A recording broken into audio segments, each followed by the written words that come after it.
How did NFL tickets morph from family entertainment into a luxury product for the wealthy? The cost of attending a game jumped about 39%, well above inflation. It's deliberate pricing strategies, bots that scoop seats before you even have a chance, and stadium redesigns that shrink cheap sections to push premium seating. If you used to go as a kid and now find yourself passing because a single ticket costs half your rent, you're not alone. And the first trick keeping you out of the stadium happens the moment you click refresh.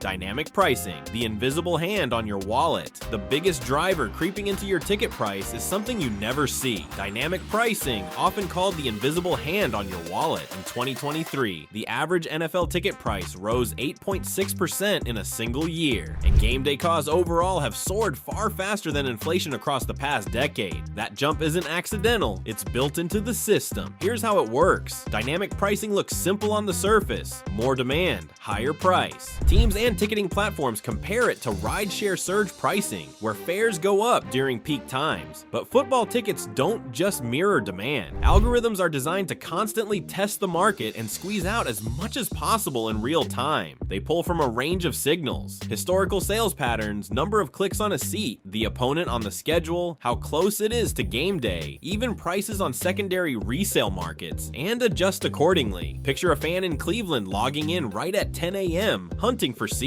At first glance, the section he's checking runs $175. A few minutes later, those seats are $240. Nothing inside the stadium changed. What shifted was the algorithm reacting to thousands of fans doing the exact same thing at once: viewing, refreshing, searching. The system sees this surge of interest and recalibrates instantly. You're not watching supply and demand in the traditional sense. You're watching software gauge how much urgency the crowd as a whole is signaling, and then seeing how far that price can climb before people start walking away. Analysts who've studied NFL pricing data show stark differences depending on matchups. Raiders tickets, for example, often start around $150 for midseason games. But when the Chiefs or 49ers hit the schedule, those same seats surge by triple digits before most fans even get to the checkout page.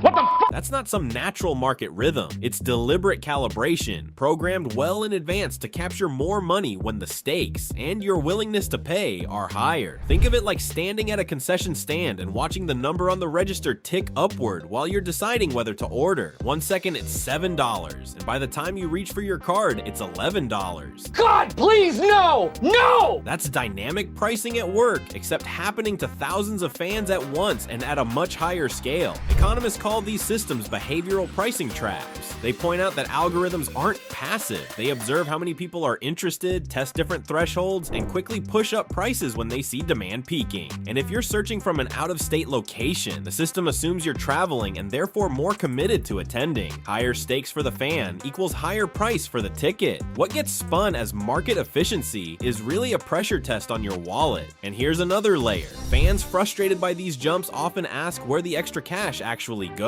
It's not flowing primarily to the everyday players on the field or back into making cheaper seats available. Teams, venues, and platforms capture it. The NFL itself already earns billions from television rights, which make up the largest share of revenues. Nice. What dynamic pricing delivers is extra profit from fans at the gate. To the people setting the rules, it's revenue optimization. To the person buying tickets, it's thinly disguised gouging. One study found that when teams are transparent about how dynamic pricing works, trust and satisfaction go up among fans. But in practice, that transparency is rare. What you get instead is a shape-shifting price tag, a purchase that feels more like a negotiation you didn't agree to, and a system geared to push you to the highest number you'll tolerate. Dynamic pricing isn't some neutral reflection of supply and demand. It's a staircase you keep finding yourself pushed upward on, step by step, no matter how slowly you walk. But even when you manage to lock in a price, there's a bigger obstacle waiting in the shadows. Because before you can even click buy now, something else may already be faster, hungrier, and ready to take that ticket first. Bots, the ghost buyers, rigging the market. That edge fans feel when prices surge isn't the only challenge. Even if you spot a ticket at a price you can handle, there's a hidden competitor built into the system. Bots, the ghost buyers rigging the market. Here's how it plays out. You hit buy now, your screen hesitates, and suddenly the ticket vanishes. Not because another fan beat you to checkout, but because automated software completed the purchase in milliseconds. These bots aren't people. They're coded programs that scan listings, claim seats, and finalize transactions in the blink of an eye. By the time a human types in their credit card, entire blocks of seats are already gone. Scalpers deploy sophisticated scripts that mimic every step of checkout. What slows you down? CAPTCHAs, typing delays, waits, and online queues barely registers for them. Ticketing systems present the illusion of fairness, but in reality, human buyers are starting a marathon while bots sprint directly to the finish line. How? Investigative reporting has shown in major events that entire sections disappear instantly, never reaching open sale. Regulators in New York even found that for some concerts and games, vast shares of tickets were reserved or held back long before the public ever had access, further narrowing what genuine buyers see listed. The scale is staggering. Analysts estimate hundreds of seats per NFL game never truly open to everyday fans. Instead, bots capture them in bulk, invisibly. Take the Super Bowl. Reporting found ordinary buyers consistently locked out the instant tickets went live because waves of automation overwhelmed servers. Fans weren't competing against a neighbor hitting refresh. They were up against industrial operations designed to game the system. At the same time, one NFL franchise, the Minnesota Vikings, was revealed in reporting to have spent close to $2 million on secondary market tickets themselves, distributing them to sponsors and insiders rather than leaving them for rank and file fans. That's not just bots skimming the surface. It's proof the inside circle already controls large chunks of inventory that most people will never touch. And once bots seize tickets, they migrate to resale exchanges.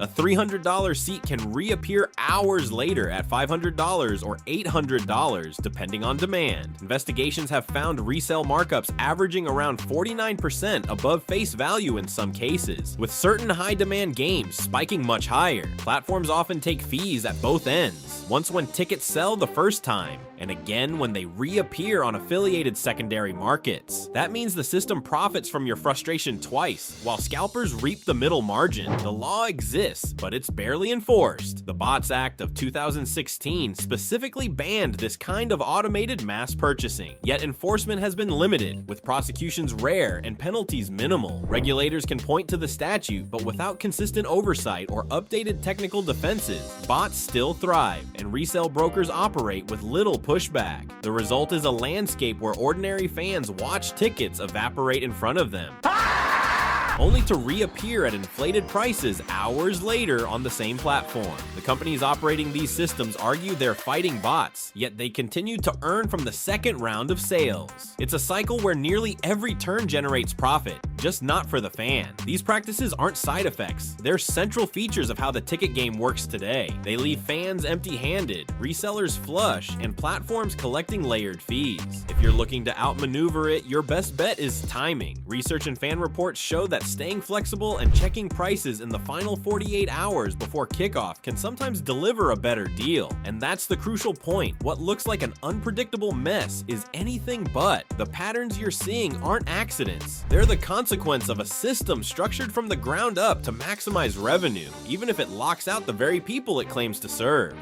Conclusion: the rising costs aren't random. They come from deliberate business choices. Pricing strategies, stadium redesigns, and the way resale markets are structured all tilt the game toward making tickets a premium product instead of community access. Much of the added revenue flows to teams, venues, and ticket platforms, and leagues already pull in massive income from broadcast deals, while affordable seating has steadily been reduced. So here's your move: drop your worst ticket price story in the comments. And if you're still trying to get into a game, know that tracking prices across multiple marketplaces and checking again in the final days before kickoff can sometimes reveal better deals.